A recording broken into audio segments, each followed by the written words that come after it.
Antes de você assistir esse vídeo, eu quero te dar um comunicado. Sou o pastor Daniel Batista, da Igreja Cenáculo da Fé para as Nações, e queria fazer um convite especial para você que está nos assistindo.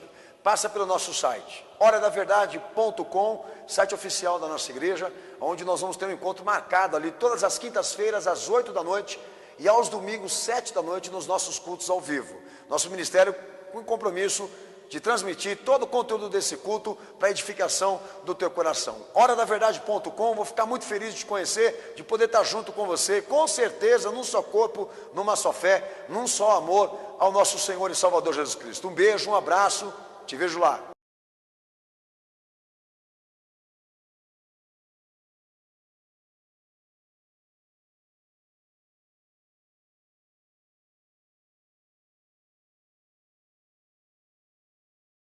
Amém, cenáculo? Mateus 24, verso 36, que diz o seguinte: porém a respeito daquele dia e hora que ninguém sabe, nem os anjos do céu, nem o Filho, mas unicamente o Pai. Como foi nos dias de Noé, assim será também na vinda do Filho do Homem. Pois assim como nos dias anteriores ao dilúvio, comiam, bebiam, casavam e davam-se em casamento, até o dia em que Noé entrou na arca, e não o perceberam, até que veio o dilúvio e os levou a todos. Assim será também a vinda do Filho do Homem. Quem crê nisso dá glória a Deus? Quem crê nisso dá glória a Jesus, cenáculo. Pode estar sentado, Deus abençoe todos.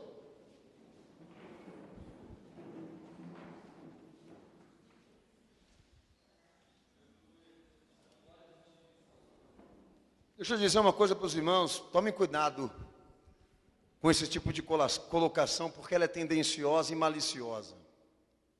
Nós todos temos o dever de interpretar o que a Bíblia está querendo dizer. Mas também temos o dever de trazer à tona para esta época em que estamos vivendo aqui, esse conceito da maneira que Deus quer, não do que os homens esperam ou querem ouvir. Interpretação é uma coisa séria e fundamental naquilo que a Bíblia ensina. Mas tome cuidado. A Bíblia não pode, de maneira nenhuma, se submeter ao tempo, à época e às mudanças que nós estamos passando aqui. Hoje eu vou dar uma noção para você do que seria Jesus, definir o padrão de igreja, de crente que Ele quer para essa época que estamos aqui. Que foi exatamente o que Ele pregou aqui. Um padrão desse evento chamado Apocalipse. E lembrando que Apocalipse é uma regra de visão estabelecida no tema consumação. Apocalipse é uma visão definida de Cristo, de como a igreja tem que ver os tempos finais, como ela deve enxergar, interpretar o que está acontecendo nesse mundo agora, tá? Então, escatologia, que é o estudo das últimas coisas, todo mundo pode fazer o seu. Mas quando o tema for consumação, Jesus fala, leva o Apocalipse, porque eu quero que você enxergue assim. Então é fato, nós temos um padrão a respeitar aqui, que o próprio Salvador nos pede. Então isso precisa ser interpretado, e quando aplicado, ser honestamente aplicado, nas condições que Ele pede, independentemente da época, independentemente das mudanças, independentemente daquilo que os homens querem. Irmãos, nós estamos sofrendo por causa disso. A igreja está sendo perseguida e odiada por causa dessa lealdade. O que eu acho injusto é não ser levado em consideração aquilo que o Salvador falou, aquilo que está escrito na Bíblia. E todo esse debate aí em vão. Está escrito, gente. Vamos ficar debatendo aqui para quê? Vamos ficar discutindo aqui o provado. É perca de tempo. Eu queria falar duas coisas importantes aqui. Primeira, o Apocalipse antes, na vista da ciência, ele era uma pura ficção. Era um fato pregado pela igreja, era uma mensagem anunciada pela igreja que a ciência ridicularizava em todo o seu contexto. ela ridicularizava. Hoje, nós estamos vivendo uma mudança importantíssima que eu mesmo citei e tive o prazer de citar nesse DVD, Arrebatamento. Que o Apocalipse, à vista dos homens, está tão forte que eles foram obrigados a modificar uma lei de Einstein, que era a lei relativa. Que para este cientista, o universo nunca teve um princípio e nunca teria um fim. E eles foram obrigados a mudar essa lei, a dizer que ela é contraditória, a lei da relatividade, me perdoe. E passaram a adotar a noção intuitiva, de que eles estão vendo o fim chegar, e é mais do que óbvio de que o início também pode ser provado. Se o fim está chegando, então o início pode ser provado, é mais ou menos isso que eu estou dizendo aqui para vocês. O Apocalipse hoje ele é um fato tecnológico, porque a própria ciência define que, uma das coisas que ela define é que nós estamos entrando numa era robótica, onde os homens vão ser escravos das máquinas. Há muito mais coisas que Jesus falou sobre tecnologia e anticristo, que eles não assumem. Mas há coisas na tecnologia que eles já estão sendo obrigados a definir que vai ser um lapso, vai ser um colapso mundial. O Apocalipse já é um fato realista para a ciência também na questão geológica. Porque muitos cientistas também já preveem a extinção de muitas espécies. O que eu estou querendo dizer para a igreja é que eles estão sendo obrigados a lidar com isso. A falar disso, inclusive a mídia também. E é o que eu tenho sempre dito aqui. O que me surpreende é a igreja não falar. E ficar calada todos esses anos, diante de ímpios, de uma sociedade sem Bíblia na cabeça, querendo saber sobre o assunto e o que está acontecendo com esse mundo, o que está acontecendo com as pessoas. Inclusive também, o Apocalipse é uma questão ambiental, porque nós vivemos desastres naturais, falta de recursos para a sobrevivência humana, já é uma previsão, tanto que a própria ONU e principais cientistas já deram uma estimativa de tempo para a Terra morrer. Para a Terra ser praticamente arrastada por algum evento catastrófico. Se não for de ordem ambiental, ordem geológica, tecnológica, também astrônoma, porque vocês constantemente veem a mídia tratar e até canais específicos de ciência comentarem sobre o assunto, porque a Terra está rodeada de lixos na atmosfera para serem impactada, afetada por isso. Há vídeos já de vários lixos que estão na atmosfera sendo jogados para dentro da Terra. Esse medo de haver, um advento de destruição também de ordem cósmica, astrônoma, enfim. E a questão moral, que a imoralidade está num assunto tão sério, num nível tão altíssimo, que preocupa. Por quê?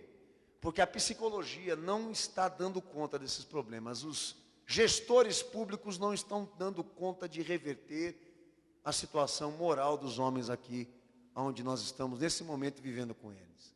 Um dos assuntos que Jesus tratou, que foi a família e a falta de amor familiar, que era um dos sinais do Apocalipse, é um fato existente, presente na nossa experiência diária de vida.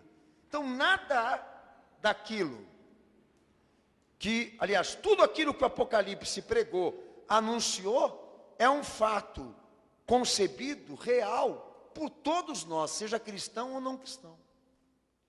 Então não há vergonha nenhuma pregar hoje sobre o Apocalipse. Antigamente havia esses embates, hoje não. Há elementos e sinais suficientes para a igreja dizer o seguinte: a palavra de Deus está se cumprindo. Como Jesus definiu, o céu e a terra estão passando, e a palavra dele está vencendo. Deus está provando a sua soberania em todos os cantos da vida, até por menores e menores que sejam. Nós vivemos um fato Apocalipse em qualquer coisa que a gente faça. Estamos sendo alvos disso e obrigados a lidar com isso, seja crente ou não. igreja vive sim um momento precioso. Agora, porque ela não corresponde, ela não prega, ela não obedece, ela não aproveita, isso é uma outra questão. Idealismo, projetos próprios, pensamento oposto, é um monte de problema espiritual que o povo está passando aí. Por incrível que pareça, eles já entram na igreja pedindo remédio para esquecer o que Jesus quer fazê-los lembrar. Ao invés deles pedirem para entender e compreender o que está acontecendo lá fora, à luz do que Jesus falou e ensinou, eles estão pedindo chá de camomila para se acalmar, para não serem abatidos fisicamente, não, emocionalmente por isso. São medrosos, covardes, não querem a verdade, fingem que nada está acontecendo, e eu vejo essa dissimulação mais forte dentro da igreja do que lá fora. Que por incrível que pareça, há mais campo para você falar sobre Apocalipse fora da igreja do que dentro dela. Porque aqui dentro o povo quer uma droga, que eu não sei definir o nome dela, aonde ele possa esquecer tudo que expõe, ou então que lhe afeta, para pensar só em vitória. E essa droga os pastores estão te vendendo em muito caro, hein? Porque lá na farmácia vende mais barato. Você não precisa dar a pia da tua casa, nem a janela, para você comprar ela, não. Então nós vivemos um caos evangélico. A decadência, há inúmeras razões para se comprovar ela. E uma delas é esta: a ciência toma um posicionamento como ela pensa, a sociedade, por outro lado, também assume e tenta sobreviver, corresponder. Os políticos fazem habitações debaixo da terra, alguns habitantes e pessoas civis comuns também já começam a estocar alimentos dentro da sua casa, começam a se preocupar, entendeu, com catástrofes e como sobreviver, etc, etc. Mas a igreja entra aqui, é só bênção, é só vitória, é só glória, vão profetizar, irmão, etc. Porque deliram? Porque há um kit aqui de Jesus para o salvo, entendeu, que o povo não quer se adaptar nem se incorporar disso, que é a vida espiritual. Bom, meus amados irmãos, é horrível a visão que nós estamos tendo. Espero em Cristo que você ajude que isso mude. Pelo menos aonde você habita, aonde você vive, aonde você existe. Na salvação que Jesus revelou, há 3 estágios importantes que eu quero definir para você aqui, já sabendo disso, que os sinais estão chegando para mim, e eu quero entender exatamente isso, quero compreender. Então o Senhor define em 3 importâncias que eu quero aqui deixar claro a você. Primeira parte histórica, ele vem pela primeira vez. E quando Jesus vem pela primeira vez, sua vida, sua morte, sua ressurreição, foi realizada de maneira abreviada, parcial. Ele deixou algo para acontecer aqui, ele não se cumpriu tudo, não aconteceu tudo, por mais que alguns queiram dizer isso. Quando ele ressurgiu, ele deixou algo para ser escrito por mim e por você aqui, e falou do futuro e como as coisas acabariam. Tem como eu negar isso? Com Bíblia na mão e leitura? Jamais. A salvação que ele nos deu não termina aqui, filho. Ela foi realizada, sim, mas de maneira abreviada. Há algo que precisa acontecer ainda que não aconteceu. E deixou doutrina para ensinar a respeito disso, que o povo não está querendo se informar. E se não tivesse deixado, o povo ia estar pegando o evangelho para fazer exatamente o que eles estão fazendo agora, para resolver somente as situações simples da vida. E mesmo com todo esse conteúdo na Bíblia, eles estão fazendo isso. É como se a obra de Cristo fosse erguer uma igreja na terra para satisfazer a opinião religiosa, ou então as motivações religiosas do povo. E não foi. Ele veio, morreu, ressurgiu e deixou para nós um ensinamento uma obra de salvação cujo o seu tempo não se encerra na morte dele nem na ressurreição dele. O ensino próprio de Jesus descreve eventos futuros com linguagem escatológica. No seu evangelho há conteúdo para estremecer e acordar qualquer um. Na pregação do nosso Senhor, há conteúdo ali sobre coisas futuras e adventos e acontecimentos futuros que nós estamos vivendo aqui agora. Está lá, Mateus 24, Lucas 21, Marcos 13, está lá escrito, determinado, Jesus falando, ensinando. É pregação do Evangelho, não é pregação de João, não é coisa de João, é coisa de Jesus. É ensinamento básico da salvação. Interessa o Evangelho, interessa para o Evangelho que será pregado, falado dentro da igreja, pois temos uma salvação que ainda não se encerrou, não foi consumada, está previamente dita, de maneira abreviada, ou seja, tem algo lá na frente que ainda vai acontecer, que eu tenho que me preparar, que essa igreja precisa se preparar. E daí tem a lógica dele estabelecer uma doutrina, um padrão, para que todos participem desse advento, que ele virá pela segunda vez para arrebatar a sua igreja. Há razões suficientes para ele pregar, inclusive sobre Noé, e orientar a sua igreja como ela deveria ser, diante de uma sociedade como essa. As suas opções, o seu pensamento, o seu comportamento, aquilo que ela deveria ser. O figurino, o Evangelho dá gratuitamente para você, filho. Você não precisa ir por aí comprar, não. Quero saber uma orientação acerca do que eu preciso agora. Buscar e ser no futuro, Jesus. Ele te prepara de antemão. Agora, qual o pecado da igreja? O pecado da igreja é que eles pegaram isso que eu estou falando para você, cortaram no meio, e elaboraram uma parte só do Evangelho, do interesse de Cristo, a nível de restauração, dar às pessoas uma vida digna aqui. Reduzir o Evangelho a questões sociais, econômicas, familiares e emocionais.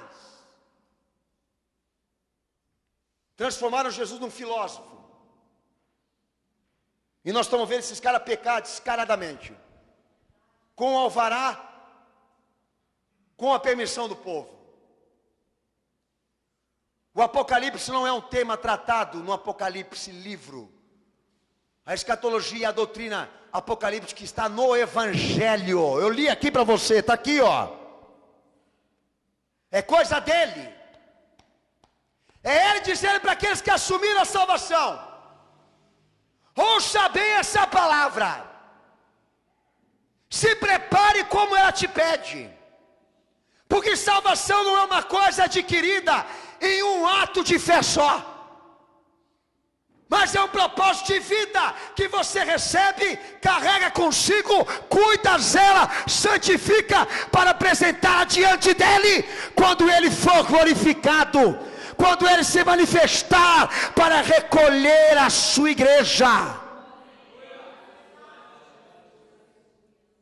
Por isso que a doutrina das últimas coisas afeta a igreja hoje, sim, na sua visão comercial, porque tira completamente a esperança desse povo que vem aqui para frente do púlpito, aceita Jesus com o coração quentinho e acha que é a única coisa que ele tem que fazer na vida para poder se salvar em Jesus.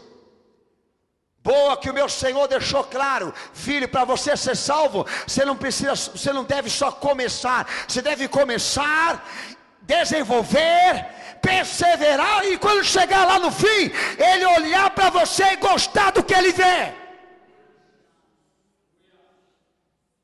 Por isso que estão contidas aqui estas orientações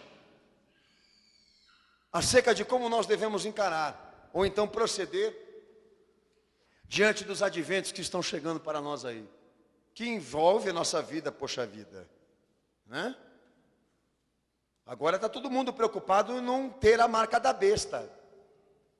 Antes não era preocupação de ninguém, agora é, porque a Dilma já falou: ó, sério, Eu estou pregando isso desde 96. Nós estamos sabendo que essa porcaria chega aqui. E se a igreja não tivesse pregado sobre isso todo esse tempo, ninguém sabia disso. E todo mundo ia receber isso daí, sem ter noção nenhuma. É disso que eu estou falando aqui. Nós estamos sendo alvo dessas ações, desses adventos, desses sinais. E o Senhor nos deu respaldo de orientação. Ele nos deu respaldo de ensinamento. Ele nos deu uma palavra que ela atinge todas as circunstâncias que nós estamos nesse momento assistindo, ou então sendo alvo disso. E a igreja jamais, a igreja de Cristo, a verdadeira, não fica para trás de nada do que acontece nesse mundo, porque antes de vir, Ele já nos avisava, nos avisou.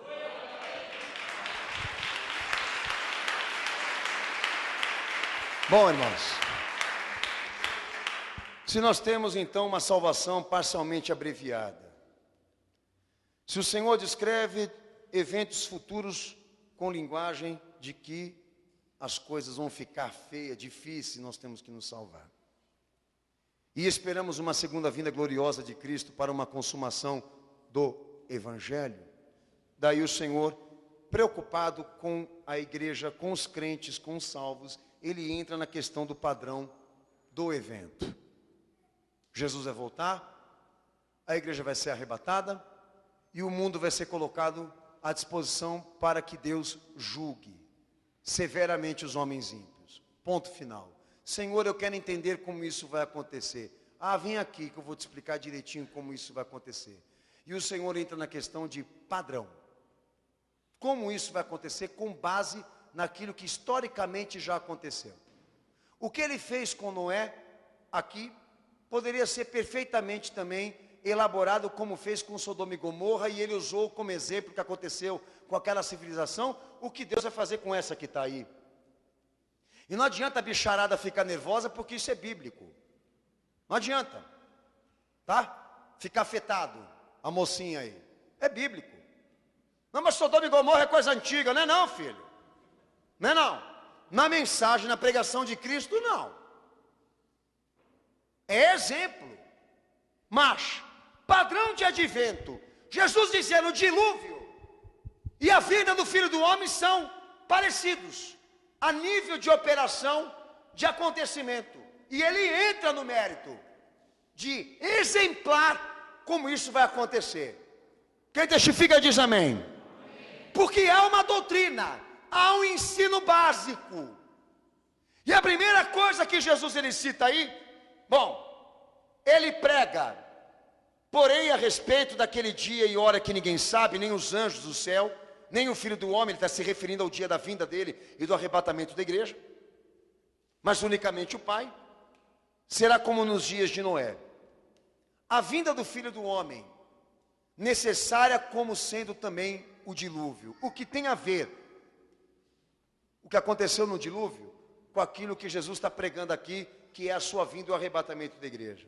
Abre Gênesis capítulo 6, verso 1 ao verso 8, eu não vou ler esses textos, fica à vontade, em nome de Jesus, mas vou colocar à disposição dos irmãos aqui nessa noite, a primeira realidade dessa pregação do Senhor, que é o motivo do dilúvio, o mesmo motivo que Deus trouxe, que Deus fez trazer o dilúvio sobre aquela terra, é o mesmo motivo também que fará Jesus voltar. Quem testifica diz amém. É o que ele está querendo dizer aí ou não? Ele não está pregando sobre laranja, banana, abacaxi, nem sobre Babilônia. Jesus está trazendo à tona um acontecimento e um dos maiores adventos do Evangelho, que é a vinda dele e o arrebatamento da igreja. Quem testifica diz amém. E para ele ensinar, ele foi lá buscar um exemplo do que aconteceu com Noé e no dilúvio. O objetivo dele nessa pregação é relacionar ambos casos. E nós vamos fazer os levantamentos aqui. Primeiro, o motivo do dilúvio, Gênesis 6, verso 1 ao verso 8. Primeiro, o que você enxerga aí? A maldade do homem se multiplicando na terra. Fala, a maldade do homem se multiplicando na terra. Fala. Para Deus, o mal era contínuo. O mal não parava de crescer. Primeira observação que Deus faz antes de trazer o dilúvio: o mal não para de crescer. Sinceramente, não parou até hoje. Segunda coisa que você vai ver aí no texto de Gênesis, que Jesus fez questão de trazer à tona, ressuscitar nas nossas mentes. Então Deus decidiu dar justa retribuição contra o homem.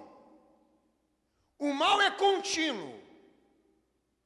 O mal não para de crescer. Deus entende que a justiça precisa ser aplicada e todo homem precisa receber a paga daquilo que faz. Então o dilúvio passa a existir na experiência histórica daquele povo como sendo, para Deus, a última coisa que ele podia fazer, sem alternativas. Não há o que fazer mais por essa terra. Quanto mais nós olharmos para esse mundo e enxergarmos isso, o mal se proliferando, crescendo, atingindo alto nível, mais próximo está a vinda de Jesus e a destruição dessa terra. Já aconteceu uma vez, e Jesus prometeu mais uma, e isso está diante dos nossos olhos, diante de todos nós.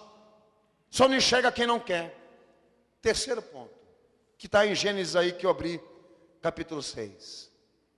Deus toma para si o que havia-se de justo entre os injustos para operar uma distinção. Ele olha para a imoralidade que não para de crescer, mas enxerga no meio de tudo aquilo que estava errado, um homem, da qual ele podia confiar. E ele não foi predestinado a ser esse escolhido, tá? Ele fez escolha de ser diferente de tudo aquilo que o mundo em que ele vivia era ou fazia. Isso quer dizer que por mais que o mundo atinja um alto nível da depravação, da iniquidade, isso não quer dizer que esse vai ser o fator de que você seja igual, ou então influenciado a ser o que eles estão sendo agora. Porque é uma prova que lá atrás o livre-arbítrio continuava sendo o maior ou então o mais importante fator do homem. Não fica claro para você isso?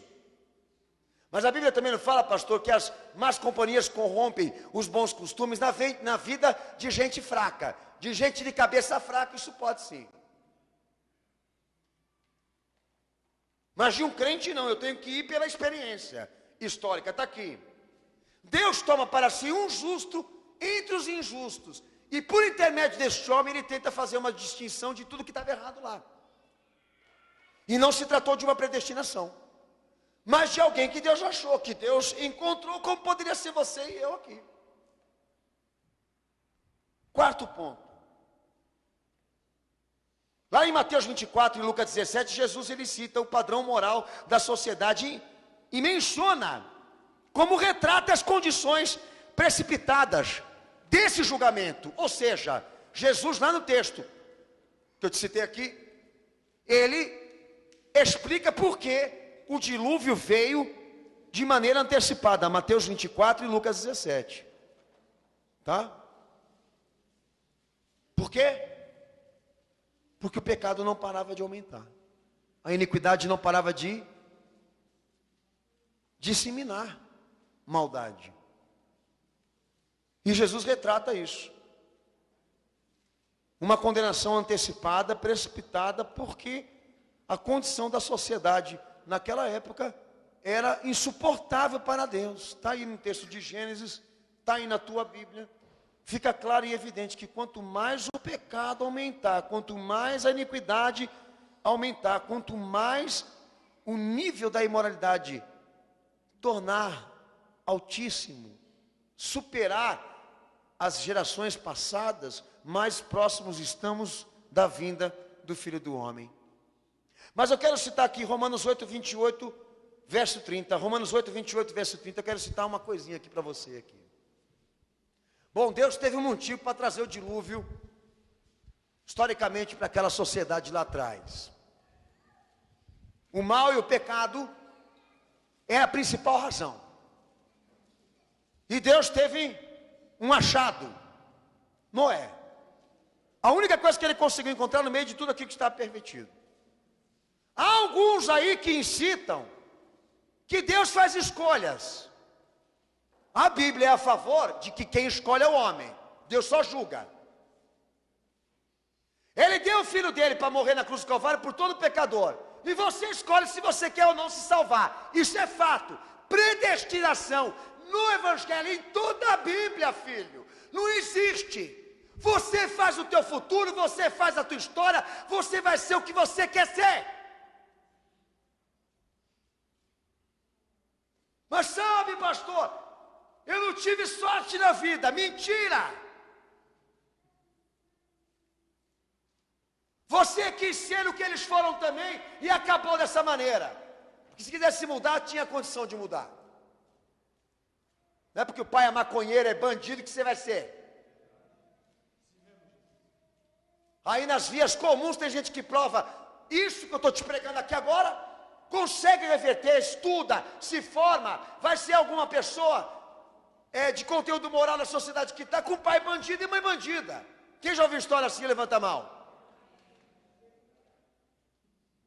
Mas não quer dizer que está salva. Mas nós temos uma força que Deus deu para todo homem. Mas o caso de Noé não é um caso especial. Ah, eu quero ele. Deus não faz isso. Olha o que Paulo fala a nível de chamada aí. Romanos 8, verso 28 ao 30. Lê bem alto.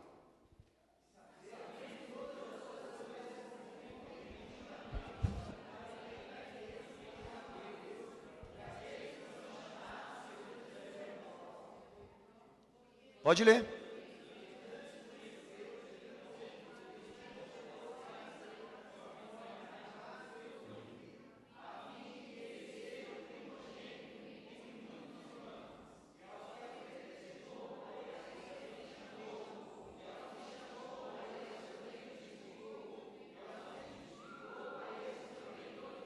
Amém, Jesus?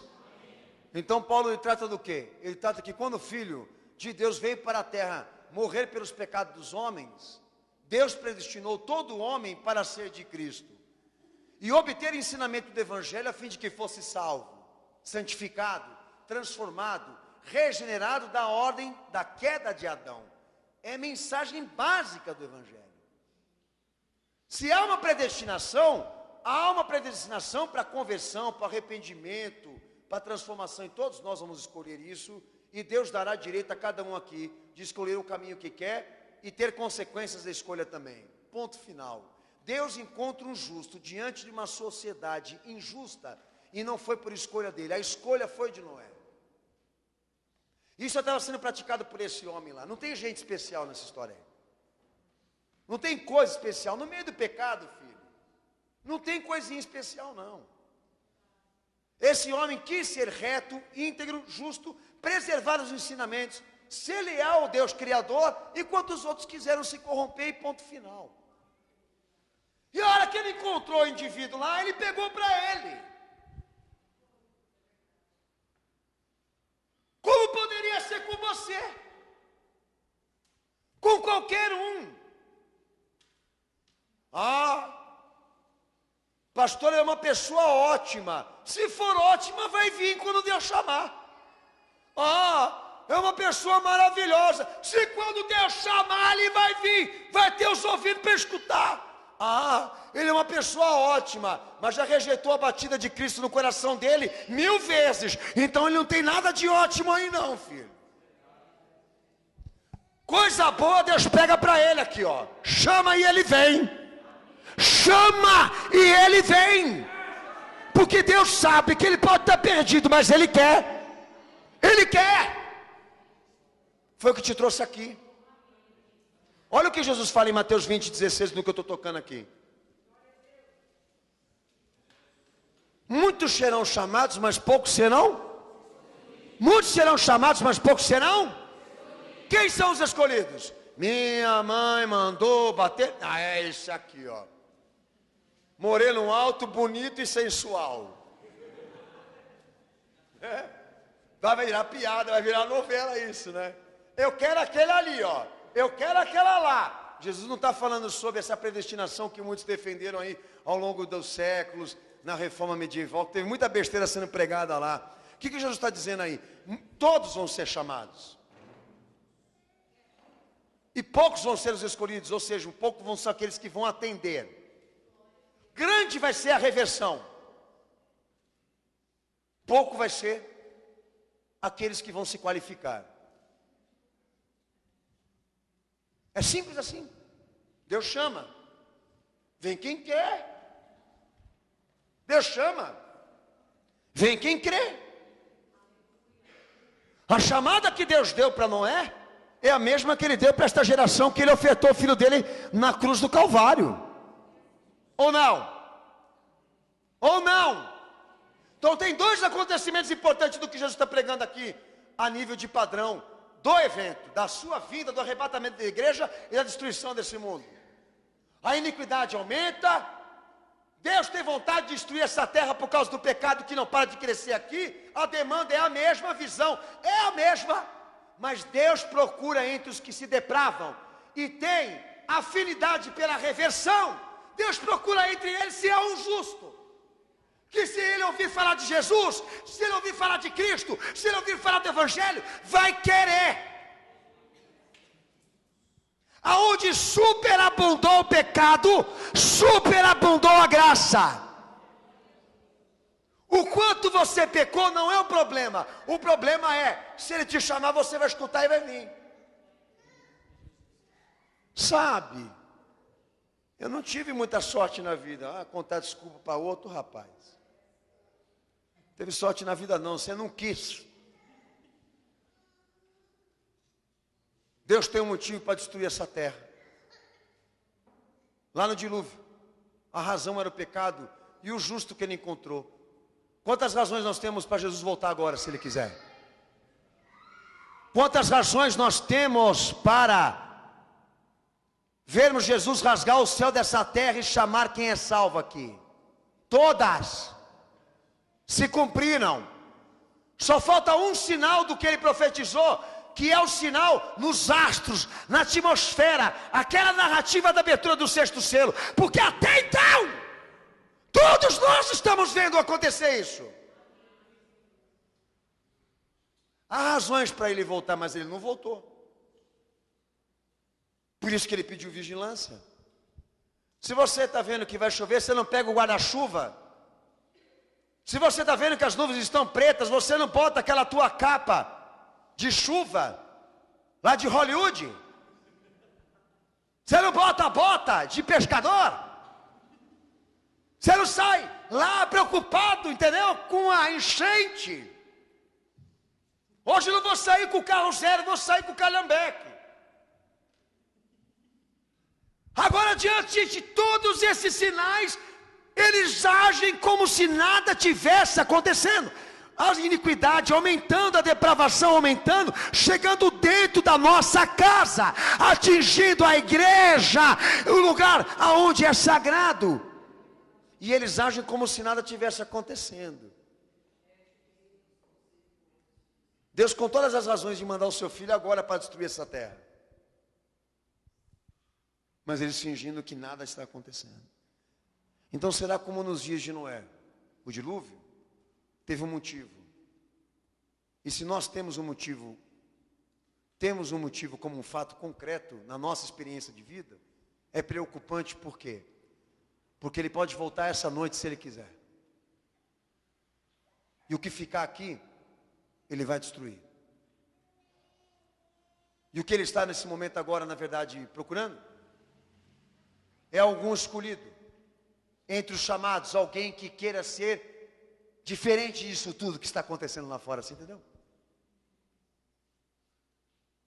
E ele está procurando encontrar, aliás, alguma coisa que, entre tudo que está acontecendo aí agora nesse mundo, que possa ser dele. Eis que estou à porta e bato. Se você abrir a tua porta, eu entrarei contigo e serei contigo e tu comigo. Esse é o esforço do Salvador agora. Essa é a ótica do Espírito Santo nessa terra agora. Saber entre os injustos se há alguém que queira ser justo. Daí diz o profeta: pereceu o homem justo, não há um justo sequer. Então nós estamos ferrados. Então o dilúvio vai chegar. É o que Noé diria lá. E nós? Então Jesus está voltando, filho. Porque quando nós olharmos para os homens, principalmente para dentro da igreja, e não encontrarmos vestígios da lei de Deus e do seu mandamento sendo praticado pelas pessoas e zelado por elas, acabou para nós, para esse mundo. Pode chamar Gandhi, pode chamar toda essa porcaria da filosofia e da utopia para ficar prevendo acontecimentos de mudança, paz e segurança. Um terceiro mundo feito debaixo do quê? De qual tijolo? Está tudo ferrado, filho. Que tijolo que eles vão usar para construir o terceiro mundo? Está tudo drogado, craqueado, chipado.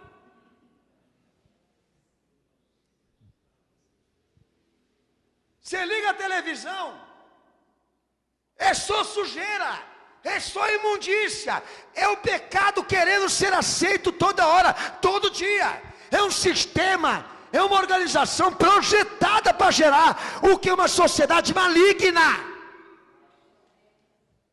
E ai de você se você disser: eu não quero ser isso, porque eles tragam, eles juram de morte. É isso mesmo, cenáculo? Então Deus tem um motivo para mandar Jesus agora, se Ele quiser. Porque nós temos um apocalipse moral nessa terra aqui. Não cabe mais justiça nesse mundo aqui. E o sistema da iniquidade está tão forte que eles não aceitam um honesto aqui, pelo amor de Deus. Até pastor, se ele entrar na igreja lá da Renascer em Cristo, do R.R. Soares, do Macedo, querendo pregar o evangelho, ele expulsa o cara de lá. O pastor, eu tenho uma pessoa que de vez em quando a gente conversa, quando vou para uma cidade do interior aí, e ele, a última vez que a gente conversou, chegou todo desmotivado. Sabe, pastor, eu não consigo pregar nada de Deus na minha igreja. Eu falei: pelo amor, eu vou lá pregar, eu comecei a pregar o Apocalipse, o pastor me tirou da escola dominical. Comecei a dar aula de Apocalipse, peguei a apostila lá da tua igreja, lá, comecei a dar aula lá e comecei a trazer esse tema. O pastor mandou eu ir para o banco, sentar lá quieto. Daí ele falou assim: pastor, o que eu faço? Eu falei: o que você faz? Ô meu filho, misericórdia, se você ler a Bíblia, você sabe o que você tem que fazer. Daí o pastor dele está lá no outdoor, lá aparecendo ele e a mulher dele, né? Dois bonitão na saída da cidade. E os bichos são feios, hein? Pior de tudo, que tem uns aí que é bonito. Ah, o bicho é feio, hein? Parece o ET. Mas tá lá, o cara começa a pregar o Apocalipse. Ele... O diabo está dentro da igreja. Dominou tudo. Nós estamos vendo a rejeição. Estamos assistindo a iniquidade tomar proporção assustadora. Pastor casando de novo e querendo que a igreja aceite, e na bota ainda a mulher nova para a igreja ver em cima do púlpito. Ô meu irmão, para que eu quero descer, filho. Volta logo, Jesus. Volta logo, Senhor. É isso que nós estamos assistindo aí. Deus tem todos os motivos para botar esse mundo abaixo. Corrupção, impunidade, injustiça para todo lado. Filho olhando para a cara do pai dizendo: eu vou te processar, hein? Vou te denunciar. Como é que chama o órgão lá? Que pega filho de pai? Conselho tutelar. Se você ralar a mão em mim, eu vou falar do conselho tutelar, hein? E o pai só querendo dizer para o filho o que ele tem que fazer de certo, né? Filho matando o pai, esquartejando a mãe, pelo amor de Deus, jogando dentro de uma mala. Ah, faça meu favor. Você não está vendo Jesus voltar, não? Você não está enxergando a destruição nessa terra e Deus louco para querer acabar com ela? Babão. Todo dia botar um desse na tua casa para ver se você dorme. Bota lá um esquartejador como teu filho, para ver se você vai pregar os olhos. Vai, hein? Já vai ficar vendo a tesoura passar ali pelo dedão. A filha pegando um porrete para descer na tua cabeça. Pá, pá, pá. Eu não estou vendo Jesus voltar, não. Bota lá. Bota lá a maluca ali na casa dele lá para você ver. Não está vendo a destruição desse mundo aqui não. Mas Deus tem os seus motivos. E encontrou o que ele queria. Alguma coisa entre tudo que não presta. Alguma coisa que possa ser dele. Assim será a vinda do Filho do Homem. Assim será na vinda do Filho do Homem. Quando Deus perceber que todas as coisas permitidas desse mundo estão prestes a contaminar as poucas que ele tem, não há motivo para as poucas continuarem aqui, diante de todas aquelas que foram chamadas e não vierem e ainda querem perverter o pouco que ele tem. Nós estamos vendo esse sinal, e a nossa lâmpada está acesa, sabe por quê? Porque nós queremos que ele venha logo. E Maranata, ora vem Senhor Jesus.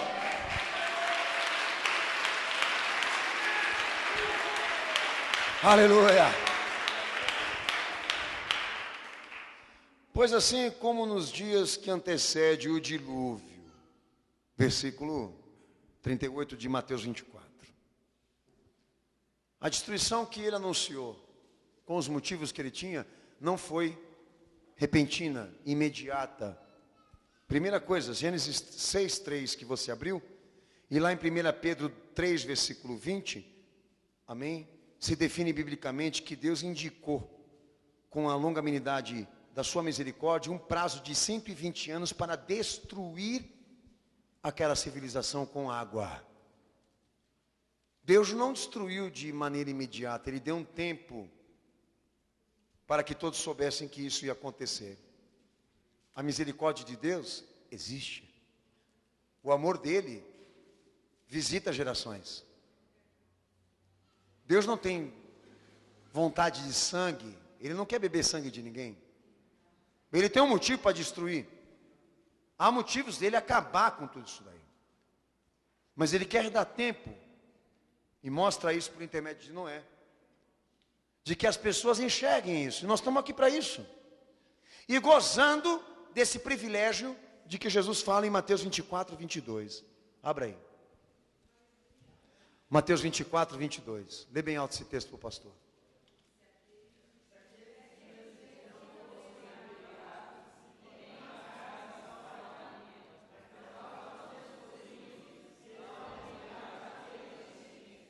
A abreviação dos tempos na chamada do Evangelho. A vida e a morte e a ressurreição de Cristo é uma obra de salvação realizada, mas Deus estabeleceu um Evangelho baseado numa visão abreviada. Deus abreviou tempos para o homem se salvar. Ele queria abreviar.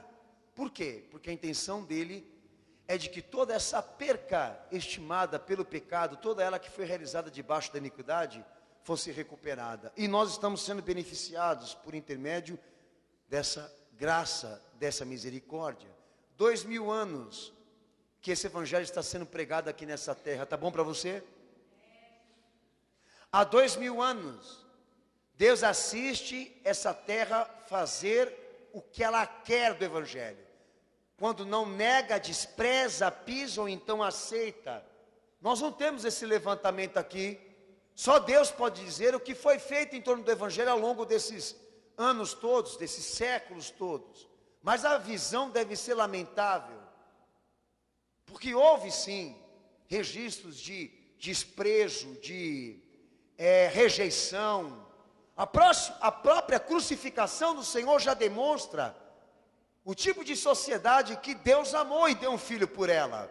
Não que todos negaram e rejeitaram isso, mas é uma visão lamentável que Deus deve ter lá do alto, diante de tudo que ele assistiu a nível de tempo e abreviação de tempo. Mas mesmo assim a sua misericórdia, a sua graça se sustenta até um determinado dia e tempo, não sabemos qual, e o Senhor mesmo disse aqui. Mas foi abreviado.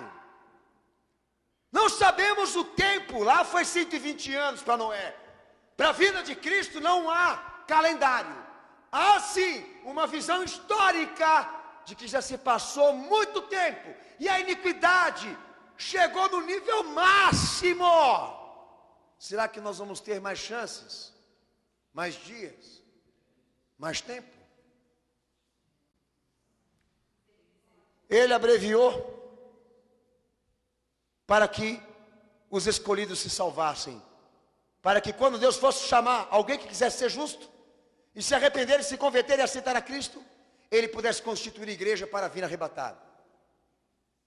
Esse é o sonho de Deus, concluir o que Ele começou por intermédio da vida, da morte e da ressurreição dEle. Ser compensado com aquilo que Ele, na verdade, pagou, com as almas salvas. E há tempo demais para nós, irmãos, de brincadeiras, de construção de templos, de teorias, de doutrinas falsas, essa coisa toda que vocês estão vendo aí,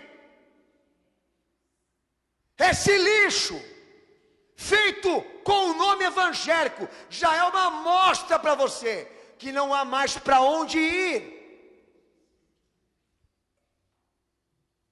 Estamos chegando no fim, porque o pecado está vencendo o justo, o pecado está vencendo a chamada, o pecado está tomando conta e fazendo até então a luz, a glória de Cristo ser ofuscada, ser impedida, melhor dizendo, na vida das pessoas. Deus tem um motivo que Ele precisa, mas Ele continua amando. Foi como nos dias de Noé. Pois assim como nos dias que antecediam ao dilúvio, Ele fez questão de, por intermédio deste homem e do que Ele iria realizar, dar 120 anos para que Ele concluísse bem esse plano. Deus amou demais essa sociedade. Um amor que nós não merecemos. Porque exatamente agora há pessoas aqui ignorando o que eu estou pregando. E eu pergunto para o meu Senhor, até quando? Até quando as pessoas vão ignorar os sinais da vinda de Cristo e da destruição desse mundo? Até quando a igreja vai ser, principalmente a igreja, vai ser indiferente a esse relógio claramente demonstrado pelo Evangelho e pela pregação do Senhor Jesus? Um relógio que anda para trás, milimetricamente. Ele é calculado. Quando um pecador se arrepende, ele faz uma festa. Mas quando um pecador despreza a chamada da salvação, aí Deus chora. E tem vontade de destruir essa terra. Eu penso que a frustração de Deus se baseia no seguinte ponto. O fato de que o que a sociedade mais quer de Deus, além de dar um filho para salvá-la? O que mais Deus daria por nós do que Ele já ofertou para nos salvar? Eu creio que a frustração de Deus se baseia nisso. Há alguma coisa que eu possa fazer por ela, para ela me atender? Então Ele definiu por intermédio de Noé. 120 anos bastam para ele e para a sociedade saber. E esse tempo Ele já calculou em Cristo. Só não nos avisou. Só mandou a igreja enxergar os sinais e se preparar. E Ele está preparando uma igreja para subir. E o Espírito Santo trabalhando numa igreja para ser aceita no céu. O Espírito Santo está dedicado exclusivamente agora para adaptar nesse padrão essa igreja que Jesus vem buscar. E com gemidos, com lutas e insistências, o Espírito Santo nesse momento está mandando quem dorme acordar. despertar. Porque baseado nos exemplos históricos, percebe-se que nós estamos chegando perto do fim. Mas para os salvos, perto do início, perto do começo de uma vida com Cristo eterna.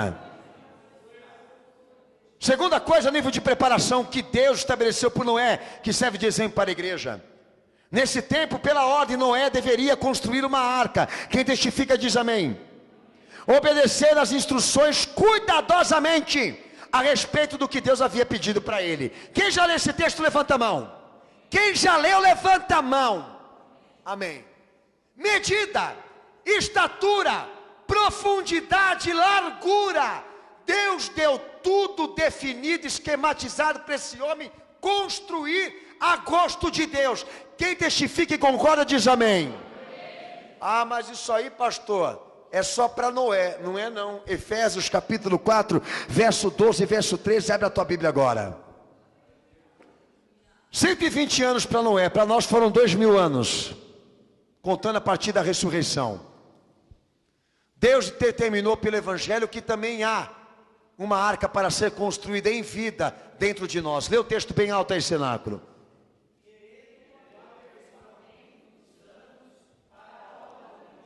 Espera só um pouquinho. Lê alto. Versículo 12, vai.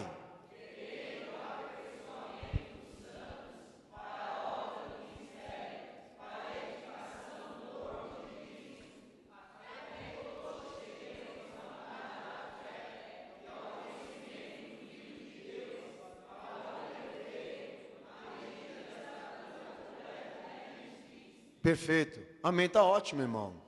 Precisa mais? Não. Então a gente chega na igreja. Senhor Jesus, eu quero a tua salvação. O Senhor pode me dar? Posso. Somente crê em mim. Amém, Senhor, eu creio. O que eu tenho que fazer agora? Vai lá naquele armário, já tem uma roupa prontinha para você vestir. Tira essa daí. Essa, arranca. Isso aí é coisa velha que eu já te perdoei, que eu já estou jogando no inferno agora. Vai lá e pega aquele revestimento de caráter, de personalidade, de vida, de pensamento, de espiritualidade. Vai lá, tem algo pronto para você. Só que tem uma coisa, não é o teu tamanho, é o meu. E se ficar grande, você tem que dar glória a Deus. Se ficar apertado, você tem que dar glória a Deus. Eu não sei qual vai ser a reação quando você botar isso no teu corpo. Mas se não te agradar, dá glória a Deus. Porque a medida, a estatura, a profundidade do que você tem que ser agora é baseada nele e não em você e nem no tempo que você está. Ou não é? Dei 120 anos para você, tá bom? Tá ótimo, Senhor. Então constrói a arca que eu te pedi do jeito que eu quero. Tá bom? Tá bom, Senhor. Amém, Senhor. E o homem foi lá, botou a mão na arada e começou a trabalhar por uma obra que ia salvar ele e a casa dele. E você balangando o beiço e achando que o Evangelho não é uma coisa tão importante assim a nível de expectativa e salvação. Como não? Jesus tem que se encaixar no procedimento teu nessa vida, senão você não é salvo, lindo. Não é a água e a liturgia da igreja que vai te salvar. É o fato de você atingir o padrão do homem e da mulher que ele quer que você seja, que vai te dar direito para entrar lá no reino e não ser destruído com essa terra. Daí tem gente que acha que isso é radical. Está pegando, hein? Está apertando. Não dá para fazer nada aqui nessa igreja, pô. Caramba, pega tudo no pé, proíbe tudo, nem tudo. Tem irmão que chega aqui confessando que ele pecou com Deus. Que você pecou, irmão? É porque eu tomei um copo de cerveja. Ah, tomar vergonha, rapaz. Ah, rapaz. O pecado dele é porque ele tomou um copinho de cerveja. Conta essa história para outro, meu filho. Se o povo for para o inferno por causa de copo de cerveja, vai todo mundo para o inferno aqui. Os que beberam e os que estão com vontade de beber. Ah, rapaz. Sem vergonha. Não tem outras coisas absurdas que você está cometendo, está se escondendo atrás desse copinho aí. Nem com essa história furada não. Tá? Nós não aceitamos isso daqui não. É de cima até embaixo a mudança. E não se baseia em alimento, nem comida, e nem vestimenta. É fundo. É fundo. Atingir o padrão que é Cristo, exige o coração, não existe essa cara de crente que você tem, não. E tem gente que fala que é radical. Daí Paulo vai lá em 1 Tessalonicenses 5:23 e aumenta a dose. Diz o quê? Que o segredo para você poder ser arrebatado por Cristo não é só você atingir o padrão do crente que você tem que ser, mas conservar isso. Alma, corpo e espírito plenamente conservados, irrepreensíveis para a vida de Cristo.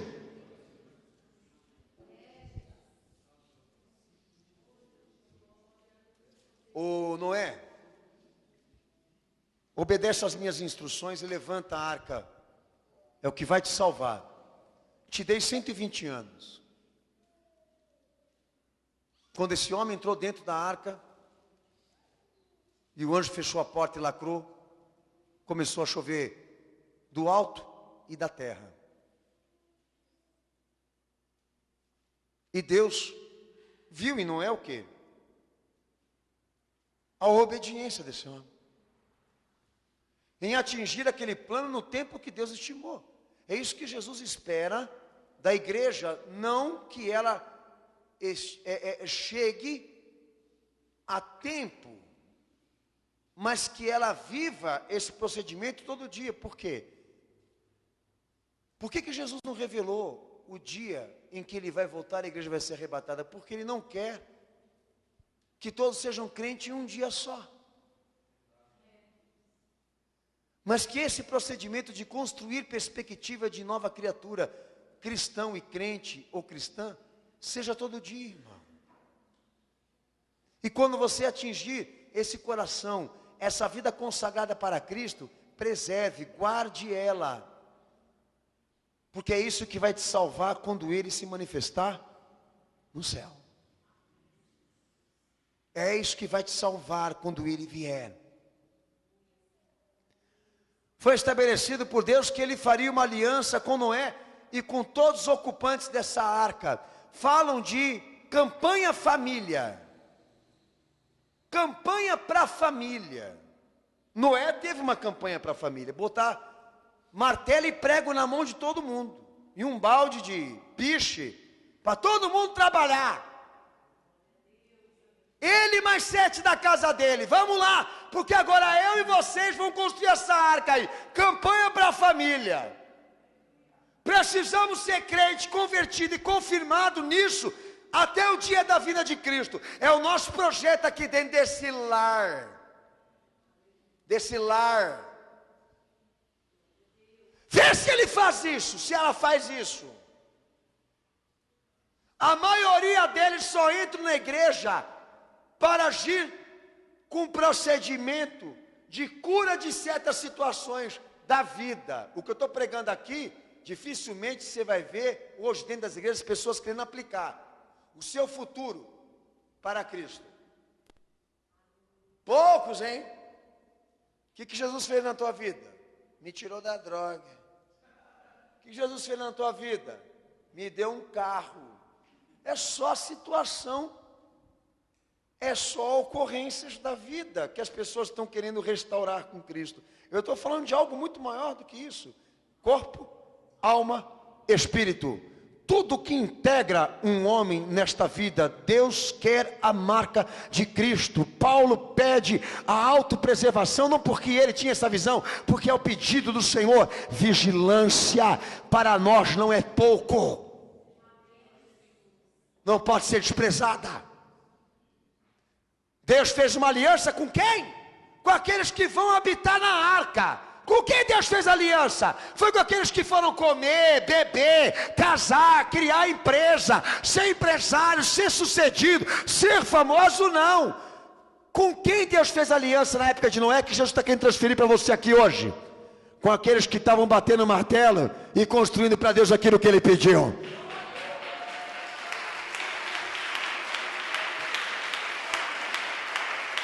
Construir um homem justo, íntegro e fiel. Olha, você está perdendo o teu tempo, você está desperdiçando a tua mocidade, você está abandonando a tua vida para ficar dentro daquela igreja, e metido com aqueles crentes, com aquela lavagem cerebral, que o pastor está fazendo na tua vida, filha, você é jovem. Filho, você é moço, filho. E depois vai chorar no velório dele. Deus tirou a minha alma gêmea. Deus tirou meu queridinho. Pois é. Ou não é? Onde você está? Trabalhando na arca. Hoje seria isso aqui, ó. Está batendo tanto aí nisso aí, por quê? Porque isso aqui é o que me faz pecar. Eu não posso bater em certos lugares aqui, fica tranquilo. Isso que é que vai me pecar, sabe? Isso. Estou trabalhando, viu, Senhor?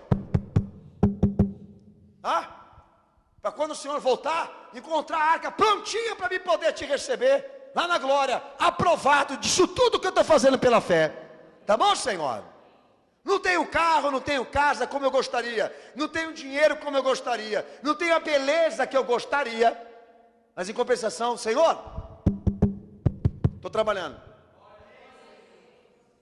Deus está procurando gente assim, que na medida que a iniquidade aumenta e toma proporção, Deus se desespera, porque Ele quer encontrar um justo no meio disso tudo aí, um crente no meio disso tudo aí, trabalhando por aquilo que Ele pediu.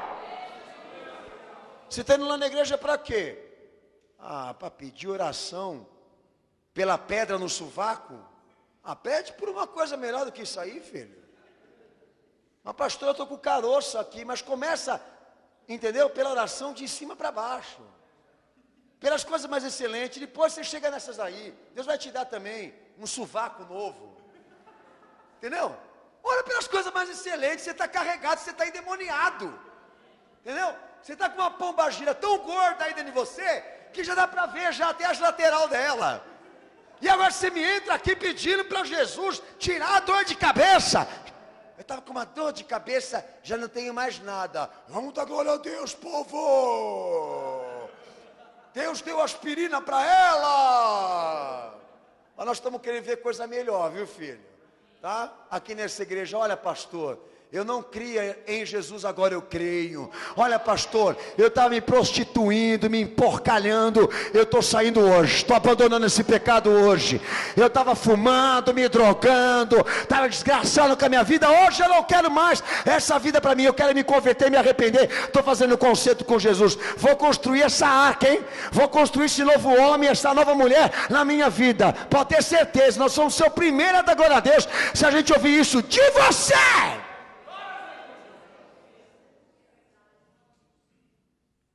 Mas tem gente que se prende nas coisas pequenas. Em pleno século 21, com a extensão das coisas que eu estou pregando aqui, alarmante. E esse cara me entra aqui preocupado, entendeu? Com a moeda de 50 centavos que caiu no ralo e vai fazer falta para ele. Pelo amor de Deus, chama Eliseu lá para fazer a moeda flutuar, pastor. Por isso que Deus tem que ter muita graça e misericórdia na nossa vida. Sabe? Vem pedir oração por gato. Mas o gato, pastor, eu amo, não vivo sem ele. Tá bom. Então manda lá o veterinário orar. Manda lá o veterinário orar. Eu não vou orar por gato coisa nenhuma, não. Manda lá na Batista da Lagoinha que eles vão te dar uma chance lá. Que agora a missão lá é veterinária. Eu oriento assim. Pastor, eu tenho problemas com isso na minha casa, mas começa pelo princípio maior. Começa orando pela salvação do povo lá em casa. E eles não me entendem o porquê aqui. Mas meu filho está na droga, pastor. Deixa ele fumando baseado. Prega Jesus para esse moleque, prega Jesus para ela. Anuncia Cristo. Ele tem que crer em Jesus para sair desse buraco. Mas você pega e trabalha de baixo para cima. Então vamos tirar a droga, primeira ética, primeira moral, para depois querer, talvez não dê tempo. Daí você pega, salva ele da droga, ele morre de resfriado, e como é que vai ficar? Daí vai pôr a mão na cabeça e fala, não estou entendendo o que está acontecendo, mas eu estou. Você teve chance para salvar aquela alma e não salvou, porque você ficou preocupado com a aparência, com o que iam dizer, o que iam falar, etc, etc, etc. É a alma. Jesus começa de dentro para fora, não quebra a ordem. Oloé, trabalha na arca aí. Te dei tempo para se arrepender, te dei tempo para você se converter. mais tempo do que foi para ele. Para mim, o tempo já passou. Porque a maioria esgotou o recurso da fé. Não tem mais pregação para esse povo aí. Não querem se converter, não querem se arrepender, não sentem mais nada por Jesus. Vão pregar o que para eles? Minha mãe mandou bater esse daqui. Atirei o Paulo Gato. Vocês querem ouvir hoje aqui Shakespeare? Teoria da evolução. Não sentem mais nada por Jesus. Não sentem nenhuma afinidade por Ele. Nem vergonha do que fazem. Eu quero ser ou não é, pastor. E você não é tonto em pedir. É modelo de crente para estes dias que o Senhor definiu com base no Evangelho. É padrão.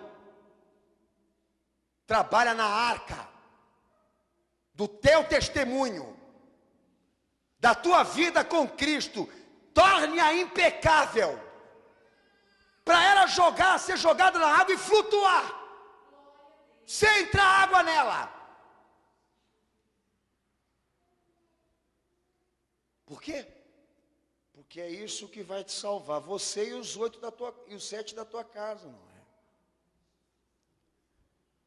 Então Deus estabelece uma aliança com os ocupantes dessa arca. Lá em Hebreus 11:7 diz que Deus queria fazer de Noé um homem justo, íntegro e fiel, mais do que já era. Hebreus 11:7. E todos os ocupantes dessa arca, inclusive Noé, eram feitos do seguinte requisito, segundo a Bíblia Sagrada: era sóbrio, fiel em meio a um ambiente mau. Enquanto ele trabalhava, Jesus diz que os homens da sua civilização comiam, bebiam e se davam ao casamento. E isso prevaleceu até o dia em que Noé entrou na arca. Ele e mais 7. Mostra que o número é desproporcional. O primeiro requisito de padrão que Jesus dá para o crente hoje é esse: seja fiel e íntegro ao teu Senhor, sóbrio diante de um ambiente de iniquidades.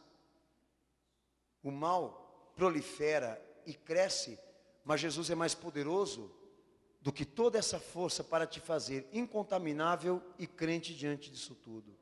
Creia, busque, se dedique a Jesus, porque Noé conseguiu, e por isso obteve salvação do que trabalhou. Não desperdiçou o seu tempo, não desperdiçou a sua chance e não se contaminou com o mundo da sua época. E você? O que você anda fazendo pela oportunidade de salvação que Deus te deu? E o que você fez com a tua arca, filho? Transformou numa boate que nem a Lagoinha? Pôs giroflex lá em cima para dançar? Quer um ambiente mundano aqui para você poder se alegrar? Quer a droga do liberalismo e o veneno do liberalismo para você poder ser mais feliz com Jesus? Seja íntegro e fiel e correspondente no meio de uma sociedade que se perverte. Esse é o preço que Ele mandou você pagar. É disso que essa arca é feita. E assim será na vinda do Filho do Homem. Obedeça a tarefa como Deus determinou a Noé, no capítulo 6 de Gênesis 14, versículo 22. Obedeça a tarefa. Priorize, trabalhe por sua salvação. Hebreus 11:7, que eu já dei esse texto para vocês aí. Seja um herdeiro da justiça. A obediência é para alcançar esse êxito. A minha herança é a justiça de Deus. Aqui entre os homens eu posso não me sentir realizado, porque a minha realização, a minha ambição é ser aprovado por Deus. Essa é a tua meta como crente no século 21. Obedeça a ordem e trabalhe na tua salvação, porque esse é o mandamento maior. E procure ser herdeiro dessa justiça, poder entrar no reino de Deus por intermédio daquilo que você trabalhou por Jesus Cristo. E mesmo que você não seja realizado aqui, ou tenha as aprovações humanas em torno de você, sendo aprovado por Deus, você alcançou tudo. Então imagine Noé, batendo o martelo, levantando aquele monumento em pleno deserto, com toda aquela medida extensa. O que a sociedade não esdrúxulava e não ridicularizava esse homem, porque eles comiam, bebiam, se casavam, eles tinham preferências, mudanças humanas, antropológicas, automaticamente sabendo que ele estava construindo tudo aquilo ali, iam lá para ficar fazendo o que com ele? Gozações e piadas. Eu não preciso estar lá no tempo de Noé para saber, porque as preferências eram opostas, os propósitos eram opostos, e é óbvio que construir uma arca de Noé em meio a uma metrópole vira sátira. Então a sociedade lá fora, que não tem a mesma preferência, é normal e natural que ela venha fazer gozação com você, que fez escolha pela salvação, ao invés das demandas, das situações, prefere primeiro a alma, prefere revestir primeiro a parte imortal, depois o homem mortal fica a cargo de Deus, ele vai decidir. Mas o meu empenho, o meu investimento maior é na minha parte espiritual, e eu vou dedicar a minha vida a isso. Ser limpo e crente, trabalhar na minha arca testemunhal, para quando Jesus me chamar, eu ser aprovado e Ele me receber. Porque não tem arrebatamento instantâneo. Instantâneo é todinho. O que tem é Jesus olhar, gostar e mandar subir. Nós não vamos ter aprovação do mundo nem na sociedade por que nós fazemos aqui. Ninguém aqui vai ter apoio de família para isso. Mas é o preço que Ele mandou você pagar. Primeira alma. Primeiro coração. Depois o copo por fora fica limpo também. Se dentro foi limpo, fora também vai ficar. Agora, diante de todo esse apocalipse esparramado nesse mundo aqui, você entra aqui para ficar preso a situações simplesmente humanas. Ficar querendo perguntar para Deus de futuro humano, fé e previdência. Meu santo Jesus, o que vai ser da minha vida? O que será da minha família? Acho que está na hora de você saber, hein? Pode ser que amanhã não dê mais tempo para você. E essa realidade que eu esteja pregando aqui chegue antes. E pior de tudo, lá em 2 Pedro 2,5, além desse homem trabalhar na arca que Deus mandou ele construir e edificá-la como ele pediu, e se manter incontaminável do mundo em que ele estava, que era tão imoral e pervertido como este daí, ele advertia os seus vizinhos acerca do juízo, era mensageiro e pregoeiro desta verdade. 2 Pedro 2,5, leia.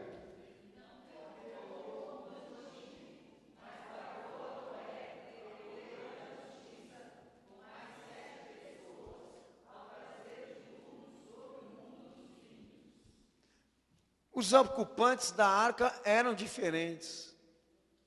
Fiel e obediente em meio a uma sociedade perversa, prioriza a sua salvação, ou seja, obediente ao que Deus pediu na herança eterna, e além de tudo advertia os seus vizinhos acerca do juízo. Ele batia o martelo e pregava, batia o martelo e pregava, trabalhava na arca e avisava os seus vizinhos de que o juízo viria, a destruição chegaria. Nós medimos essa fé hoje na igreja atual. Não vemos essa igreja atual compromissada nem consigo mesmo e nem com o próximo, a nível do que eu estou pregando aqui, de doutrina das últimas coisas. Deus deu uma regra, uma doutrina para a igreja que ela não vive nem para ela, nem para aqueles que estão fora dela. É uma covardia absoluta, total irresponsabilidade. Eles não sabem o que dizer, não sabem o que falar, quando indagados. Pede responsabilidade para pregar isso. E Deus querendo exatidão e lealdade da igreja para falar tudo. Você vai ficar em conta-gota com uma sociedade que está prestes a ser destruída? Vai ficar poupando ela, porque você tem medo de impressioná-la, de escandalizá-la. Que nem outro dia eu ouvi de um: ah, mas ele está no primeiro amor. Que primeiro amor? O que ordinário? Não é a tua alma que está na reta, é a dele. Você está querendo dizer o que para ele? Vamos deixar ele assim, lá na frente ele vai descobrir. Não vai dar tempo. A igreja não tem compromisso missionário com o que eu estou pregando aqui. O espírito que ela diz que ela tem não fala disso aqui, não compartilha disso, não publica isso. Eu ponho em dúvida esse ministério, eu ponho em dúvida toda essa casa, ponho em dúvida a você. Em plena era apocalíptica, diante de todos esses sinais, conseguiríamos ficar calados, esperando para ver o que vai acontecer? Não dá para aguentar mais essa igreja comprometida e indiferente que nós estamos diante dela hoje aqui. É hora de assumirmos que nós temos uma obra para cumprir e uma mensagem para levar à frente, e dizer àqueles que já ouviram falar de Jesus, que é uma verdade sobre ele, que não se baseia só na morte dele, mas na ressurreição e na segunda vinda dele, que quebraram essa mensagem pela metade, e que tem muita gente aí achando que não há esperança para esse mundo, e há, mas não são feitas com recursos dos homens, mas com recursos da fé, de uma dedicação por parte de um crente, que fez sim renúncias pessoais, para alcançar algo mais excelente do que esse mundo, essa vida e a glória dos homens. E essa é a diferença em cima de Noé, e será a nossa, é o que nos separa deles, e o que separou Noé da civilização em que ele estava. Se não houver diferença entre você e eles lá fora, é porque você não se converteu, e não é pelo fato do nome de Jesus estar na tua boca e na tua camiseta, que você é um crente.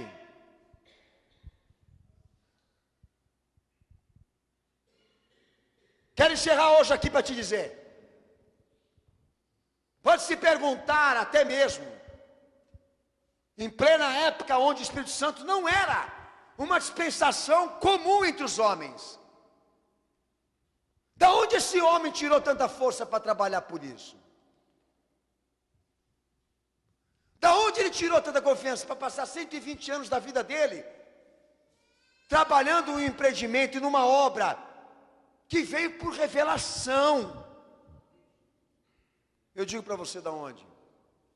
De dois fatores importantes, porque traça o perfil dos ocupantes dessa arca e da igreja que vai subir também. Lembrar que a honra do Senhor está na aliança que Ele fez. O que Jesus definiu para a igreja no que Ele pregou? Bem-aventurados são aqueles que vão passar pela porta do céu. Pela porta do céu. O bem-sucedido, para este foi aquele que entrou na arca que trabalhou. E para nós, que vai ser aceito quando for chamado.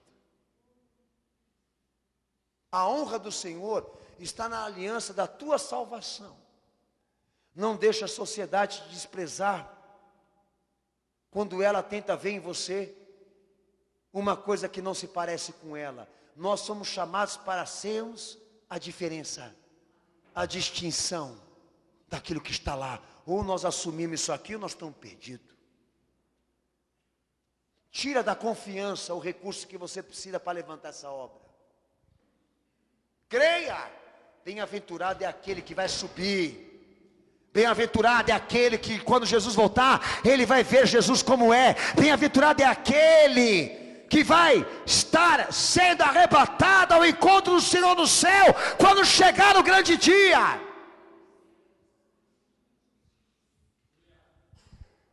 Essa é a minha missão. Terminar a arca, entrar nela e me salvar, porque Noé confiava em Deus, que Deus não deixaria ele morrer. E como já dizia o meu Senhor pelo Evangelho, que Ele não estava indo para nos deixar órfãos, abandonados e largados nesse mundo com o Evangelho, para ser praticado. Pelo contrário, deixou abreviado para nos dar uma esperança. E qual a esperança? Não há corpo, não há morto. Ele ressurgiu porque vai voltar. E como deixou claro para todo crente, todo salvo, que ele está indo para lá, para preparar uma morada para aqueles que vão se salvar. E como disse ele, no céu há muitas moradas aonde meu Pai está. Vou preparar-vos um lugar.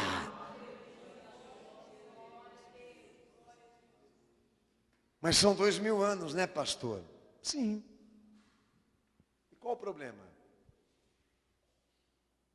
Mas não teve gente que pediu, que profetizou, que preveu que Jesus ia voltar na sexta-feira do dia 13?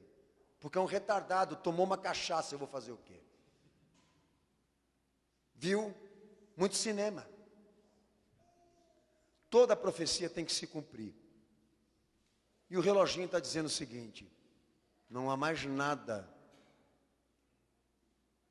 para se cumprir. Assim como foi nos dias de Noé. Os homens que fizeram escolha pelo mundo, pela vida, se separaram daquele que construiu a arca. E é essa a diferença que Deus vai querer encontrar quando Ele vier.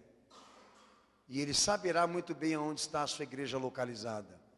Não vai ser identificada por placas, nem por nomes, mas por escolhas, perfil e padrão. Eu posso estar muito bem na minha casa, como está dentro da igreja caso Ele venha. Esse advento, a vinda de Cristo, não pede CEP, nem rua, nem endereço físico. Vai pela referência do nome desse indivíduo, da história dele com Cristo, do que ele desenvolveu desde o dia em que ele ouviu essa palavra. Você tem alguma para oferecer? Talvez não. Então nós temos que trabalhar muito então. Você tem dois fatores a escolher aqui: ou você odeia o que eu te preguei hoje aqui, cospe para fora e me amaldiçoa, ou você aceita e toma uma atitude para ser mais crente talvez do que você já é. Porque Deus tem um motivo para destruir, e Ele quer todos preparados para isso, e já determinou que só vai subir quem estiver no padrão dEle, na aliança dEle. E Ele mandou eu te avisar isso hoje. Sai desse buraco, sai dessa sujeira. O nome de Jesus não pode ser professado de maneira irresponsável ou vivido por um inconsequente. É hora da igreja assumir a sua identidade, a sua missão, a sua vocação, a sua santidade com Deus. Porque nós estamos vivendo tempos difíceis, tempos dolorosos, mas que Deus vai exigir padrão. Ele vai exigir posicionamento da igreja. E é nesse propósito que a igreja fiel está agora, é subir. Não é para ficar pregando paz, nem segurança. É anunciar que Jesus vai voltar. Pregar os sinais da vinda dele. E dizer que o tempo do evangelho está acabando para você, para mim e para todos nós. Dizer aos pais aqui nessa noite: não orem para os teus filhos se formarem, orem para eles se salvarem. Dizer aos familiares aqui, nesta noite: comece uma consagração na tua casa, no teu lar, pela conversão daquele povo, ao invés de ficar nessa picuinha de melhoria de situações. Jesus veio restaurar todas as coisas, e esse é o evangelho que ele prega. Dizer ao povo do cenáculo da fé: cadê a trombeta na tua boca, irmão? Cadê a comoção no teu espírito por aquilo que está acontecendo nesse mundo? Por aqueles que estão padecendo e perecendo porque não sabem nada. O que você tem feito pelo próximo? O que você tem feito pela igreja? Nada. E fala que é crente, fala que aceitou Jesus, porcaria nenhuma. recebeu da igreja o crachá, porque falta muito para você ser crente. Não consegue resistir um programa de televisão desapropriado. Não consegue resistir conteúdo imoral. Quanto mais ainda assumir uma responsabilidade de avisar o vizinho que isso vai acontecer. Xinga o vizinho, amaldiçoa o vizinho, manda o vizinho para o inferno. Esse é o propósito dele. E depois eles vêm aos domingos aqui na igreja se reunir para fazer bonitinho para Jesus. Nós temos uma igreja quebrada, falida. E eu incluo essa aqui também. Só não tomou proporção maior porque tem gente nesse púlpito aqui não deixando que isso aconteça. E alguns irmãos aí também. Porque a maioria está chamando a besta e não quer mais Jesus. E já tem afinidade pela reversão. É hora daqueles que são diferentes de tudo que está lá fora mostrarem a sua cara e mostrarem o que são. E você que está quebrado espiritualmente aqui, falido com Cristo aqui, reconstrua isso hoje, começa agora, já. Porque amanhã pode ser que Deus não te dê essa outra chance. Abaixa tua cabeça e fecha teus olhos.